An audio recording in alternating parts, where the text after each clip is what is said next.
and we defeated the Chief Amp. I don't know how we did that. Here we go. The Rocky MC Mega Ampharos. Okay, Dark Stars, it's gonna be an exciting day here in Pixelmon. Last time we caught ourselves a shiny Larvitar, but we kind of interrupted what we were doing beforehand. See, during that episode, we were working on getting our first 10% of the Pokedex complete, and we only got 6% of the way there, so I think that's something we should probably finish off. We estimated we probably need about 100 Pokemon to actually get a full 10%, and in the meantime, off screen, I've been breeding Sandiles and Larvestas to actually get the best of our team members in the meantime, so we don't have to focus so much breeding. So to continue this evolution quest, that one that we have for rewards, and two to actually fill the dex itself. So we're currently at a total of 59 Pokemon caught. So if we need an estimate of anywhere between 90 and 100, we need anywhere between 30 and 40 Pokemon that we haven't had in the dex yet, which is an amazing deal. Like Trapinch, if we use his entire evolution line, that's 3 right off the bat here if we catch him and evolve him all the way into a Flygon, which would be, really nice, but it's still not quite as easy because of levels and time it takes to level something up. And let's choose a random place we haven't really explored yet, and let's go with Taiga. Alright, so the Taiga biome. This is gonna have a lot of interesting Pokemon, and probably not a lot of Pokemon in general at the same time. I feel like this is gonna have more unique Pokemon, but because of things like trees, leaves, and whatnot, they're not gonna be quite as common spawns as in plains or desert biomes. Come on, little Squovit. So Squovit is definitely a easy one. As what, 2 evolutions? I remember what the it's basically just a fat squirrel is the next one. It's not one of my favorite because isn't it from Gen 5?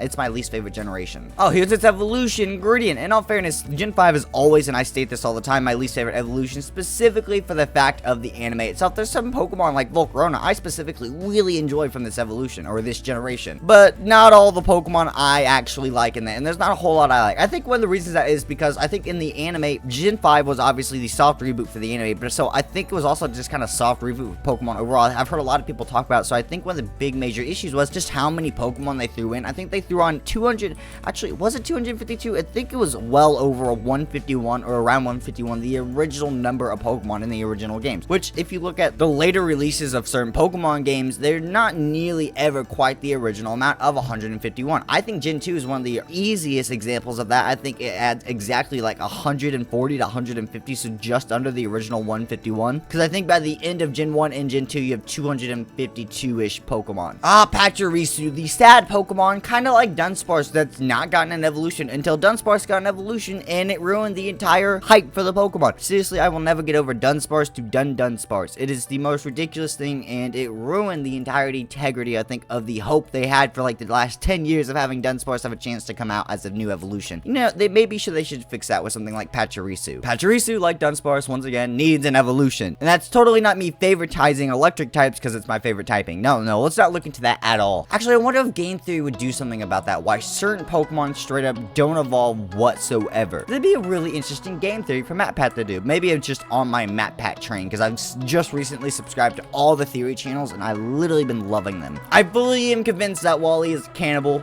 or all the humans on the ship in Wally are completely cannibals and they don't know it. I'm perfectly convinced of that, which would be weird. Well, I already have Weedle, but I don't have the entire Kakuna line, and who am I to mess with a Pink Weedle to naturally spawn? Obviously not a shiny Pokemon, but one of the custom Pokemon on this Pixelmon server, so super neat, and definitely wouldn't pick it up. Might as well not. There's no reason. It doesn't make a difference if the Pokedex entries are not, as long as we evolve them. So yeah, just like the Pidgey, absolutely will collect it. Even though water Pokemon's like the second most common typing, sometimes I feel like there are just absolutely so many bug Pokemon. I think that's either because they're so common or they have such a good commonality balance between every single biome that you just think there's so many bug Pokemon when there's not. And in all fairness, there's not a whole lot of bug Pokemon I think of when I go to strong Pokemon. I would think of Drapion, but Drapion's technically poison dark after he evolves from Scorpion, not bug poison. Escavalier is an okay Pokemon. I think the fact that he has a steel typing for defenses and physical attack really helps him out. Otherwise, it wouldn't be as good. But then again, Volcarona's bug fire, one of my favorite bug typings overall. I think Base, Scyther, or Scissor also are both really good depending on the situations you use them in, what type of gyms and whatnot. But are there any bug types, say like, maybe not a starter Pokemon, so something like, I guess, Growlithe, something that's one of those bug Pokemon that, if you're gonna run a bug Pokemon, this is the Pokemon you run. Like, there's not a question about it, this is just the Pokemon run. So let me know in the comments down below, if you were to run a bug Pokemon, what bug Pokemon would you specifically run a majority of the time? I think I would run Volcarona. Plus, while you're down there in the comments down below, hit that like and comment and subscribe down below. It lets me know you guys enjoy the video and helps YouTube tell the same thing. Help us hit our goal of 5,000 subscribers, and we can go ahead and continue making awesome content for you guys. Ooh, like light screen. Yeah, why not? Doesn't matter. I'm usually doing, I love the trainers that spawn out here specifically because they just give decent experience for the Pokemon I'm trying to evolve, specifically like these 3 original starters who we aren't focusing compared to us focusing like capturing Pokemon, because we're still at such an early stage. Capturing Pokemon is still so much easier than straight up just trying to evolve all the Pokemon. Ooh, there's a Pokestop. Pokestop, what do you have for us today? Okay, an antidote, Silver Kissing, don't care about. XP, I don't care about. Nest balls for Pokemon specifically of bug types. Or no, low level Pokemon. I always get those a little confused up, like Nest, Net. Overall, still decent items for the most part, and we are at 8%, 77 Pokemon caught. So for the most part, our 10% or 70 to 70%, 100 to 100% ratio, it seemed to work out. Ooh, hello, Doliv. I know what you evolved from because I literally just caught like your pre-evolution.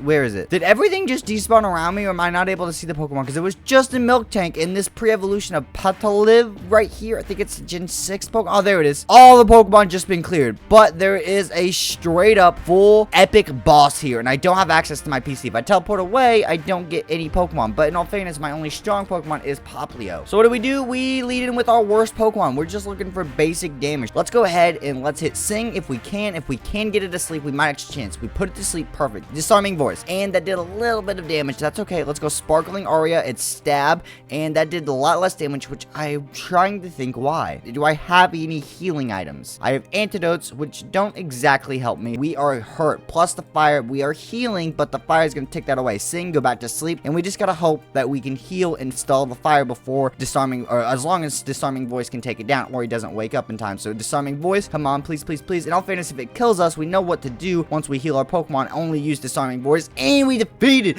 the Chief Amp. I don't know how we did that. Here we go. The Rocky MZ, Mega Ampharos, and a single rare candy. That was actually really solid, and we get our Keystone for our first Mega. Okay, so we already have our 3D glasses from Doctor Who. I think I usually choose the necklace, so this time we're just gonna go with the average gold old Mega Stone Bracelet. It gives our first Z move and our first actual Mega Stone. Sick. That was absolutely fantastic and well worth battling him. You're level 58, 56, 52. You guys are all massive levels. Okay, 47. You're the one we want to catch, so we're just gonna go ahead and we're gonna take the rest of these out in battle because I want the XP for the Pokemon that can evolve. All right, the low level Buffalon. I want to go ahead and Sing, put you to sleep, and then there should be Mudbray or Mudsdales down here, which would be really good for both experience depending on their level, because they're evolved Pokemon, not just a base evolution that has no evolution like this guy, or overall straight up good for the Dex because we need them. So I'm hoping that both evolution types are there. Thank you, Buffalon. Okay, so let's see what we've got down here. We've got Mudsdale and Mudbray. Perfect. All right, let's go ahead and get the Mudsdale first. Sadly, with him